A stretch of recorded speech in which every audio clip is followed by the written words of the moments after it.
Have you ever been in a situation where you just get that feeling that you've broken a rule you didn't even know existed? Well, today, we're diving into the unwritten social rule book of Chinese culture. These are the subtle signals, the quiet expectations you're just not going to find in a textbook, but they are absolutely essential for navigating social and professional life. So let me ask you something to get us started. Just think about it for a second. What could possibly be more dangerous than a written law? The answer? An unwritten one. Because see, with unwritten rules, you often don't have a clue they even exist until you've already broken them.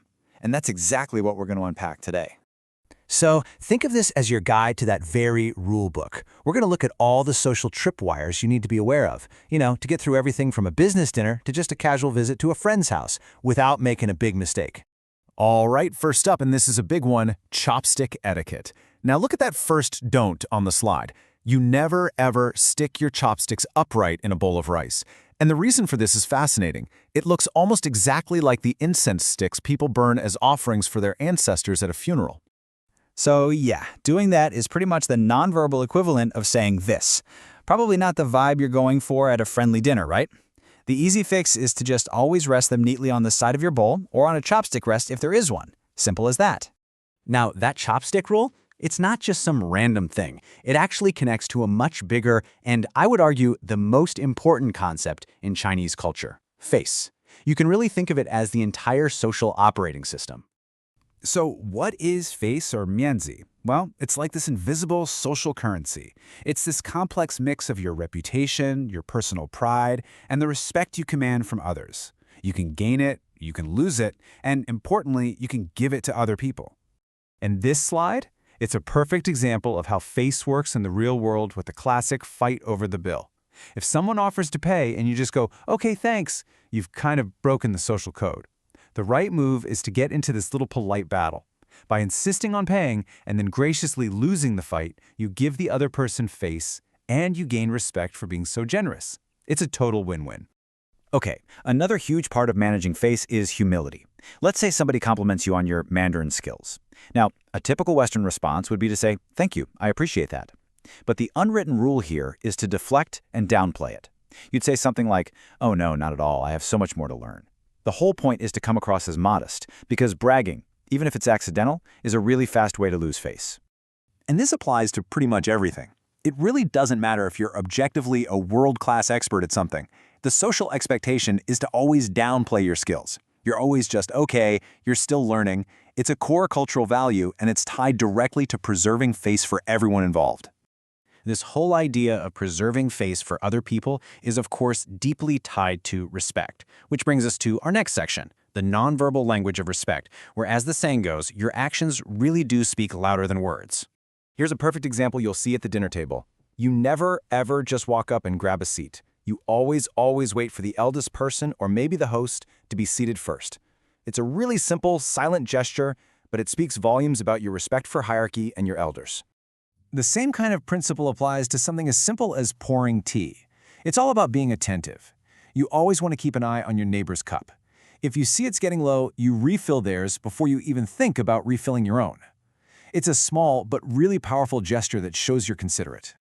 And when someone does refill your cup, there's a specific, cool way to respond without having to interrupt the conversation. You just tap your index and middle finger on the table a couple of times. It's a silent thank you. And the story goes that the gesture is supposed to represent a person bowing in gratitude. So all these silent gestures, they're all about symbolism, which, let me tell you, is a huge part of this unwritten rulebook. And nowhere is that more important than when it comes to giving and receiving gifts. So here's a really key difference from a lot of Western cultures. When someone gives you a gift, the polite thing to do is to thank them, set it aside, and open it later in private. Opening it right there on the spot can make you seem a little greedy, and it creates this risk. What if your face shows disappointment? That would cause the giver to lose a lot of face. And what's inside the gift matters immensely. Certain items carry some heavy negative symbolism. As you can see here, giving a clock is a huge misstep. Why? Because the Mandarin phrase for giving a clock sounds almost exactly like the phrase for attending a funeral. An umbrella is also a bad idea, since its name sounds like the word for separation. When you're in doubt, just stick to the safe bets like a nice basket of fruit or some good tea. So, showing up to someone's home with a clock and an umbrella is basically the symbolic equivalent of saying this. It's a funny way to remember a very serious point. Words have sounds, and sounds have meanings that go way beyond the object itself. You've got to pay attention to what your gift is really saying. Even how you finish your meal has a symbolic layer to it. I mean, in a lot of cultures, cleaning your plate is a huge compliment to the chef, right? But here, it can accidentally imply that the host didn't give you enough food and you're still hungry. The truly polite move is to leave just a little bit on your plate. It's a signal that you are full and completely satisfied. It's a subtle but really important distinction. Okay, so we've covered chopsticks, compliments, clocks, a whole bunch of stuff. But these aren't just a random collection of rules. Let's zoom out a little and look at the core principles that tie everything together. This is your cultural cheat sheet.